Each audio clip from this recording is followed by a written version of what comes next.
చంద్రబాబు నరాల్లోనూ శాడిజమే ఉందన్నారు వైఎస్ జగన్. ఇచ్చిన హామీలు అమలు చేయలేని చంద్రబాబు వైఎస్ఆర్సీపీ నేతలపై అక్రమ కేసులు పెట్టి వేధిస్తున్నారని మండిపడ్డారు. ప్రశ్నించిన వారందరిపై తప్పుడు కేసులు పెట్టారని ఆగ్రహాన్ని వ్యక్తం చేశారు వైఎస్ జగన్. మరోవైపున సూపర్ 6, సూపర్ 7లో గాలికి ఎగిరిపోయాయి. ప్రతిదీ కూడా మోసమని తేలిపోయింది. వ్యవస్థలన్నీ కూడా పూర్తిగా నీరుగారిపోయిన పరిస్థితులు కనిపిస్తూ ఉన్నాయి.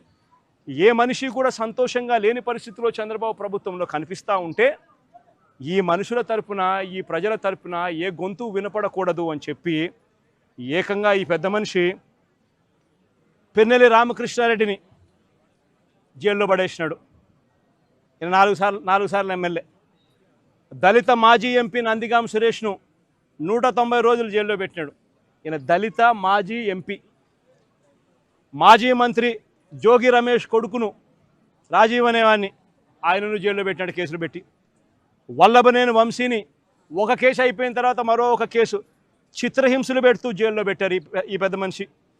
ఎంపీ మిథున్ రెడ్డిని పెద్దిరెడ్డి రామచంద్రారెడ్డికి మనక్షోభ కలిగించాలా అని ఎంత సేడిస్టిక్గా ఆయన వ్యవహరిస్తూ ఉన్నాడు అని చెప్పడానికి ఇదొక నిదర్శనం.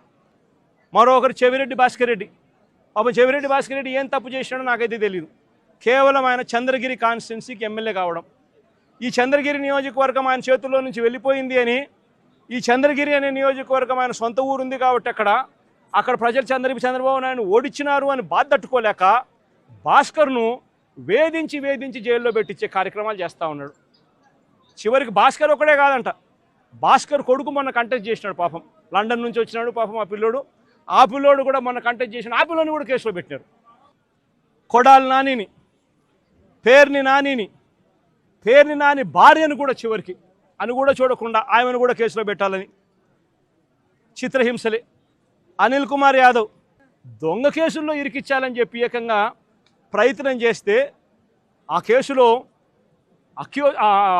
ఆ విట్నెస్ వెళ్ళి జడ్జి ముందర పోలీసులు నన్ను 3rd డిగ్రీ ఉపయోగించి నన్ను దొంగ స్టేట్మెంట్ తీసుకునే ప్రయత్నం చేశారు అని చెప్పి ఏకంగా మెజిస్ట్రేట్ ముందర చెప్పినాడు అని అంటే ఎంతటి దారుణంగా వీళ్ళు పోలీసులను ఉపయోగిస్తున్నారని చెప్పడానికి ఇదొక నిదర్శన.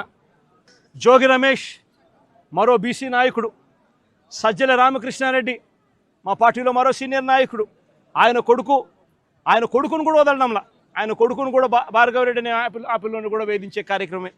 వైవి సుబ్బారెడ్డి మరో మా పార్టీకి సంబంధించిన మరో సీనియర్ నాయకుడు, ఆయనను ఒక్కడే కాదు ఆయన కొడుకును కూడా మళ్ళీ తీసుకొచ్చే కార్యక్రమం. దేవినేని అవినాష్ విజయవాడకు సంబంధించి కృష్ణా జిల్లా అధ్యక్షుడు, ఆయనను కూడా చిన్నపిల్లోడని కూడా చూడకుండా ఆయన మీద కూడా కేసులే.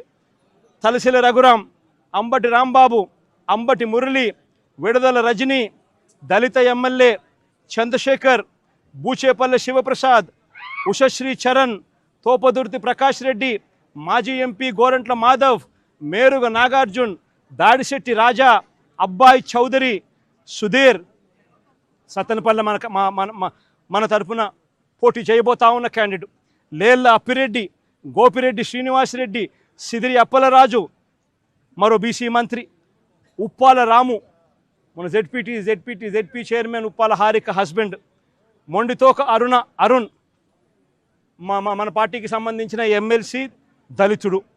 ఈ నాయకులందరి మీద కూడా తప్పుడు కేసులే. మా ప్రతాప్ అన్న కూడా ఇక్కడే ఉన్నాడు. ప్రతాప్ అన్న కూడా మీద కూడా ఇంకో తప్పుడు కేసు. ఇవి కాక ఇతర నాయకుల మీద, ఇతర కార్యకర్తల మీద సోషల్ మీడియాలో చంద్రబాబు నాయుడు గారి ప్రభుత్వం చేస్తూ ఉన్న అన్యాయాలను ప్రశ్నిస్తూ ఉన్న వాళ్ళ మీద కొన్ని వేల సంఖ్యలో కేసులు పెడతా ఉన్నారు, హరాస్మెంట్ చేస్తూ ఉన్నారు.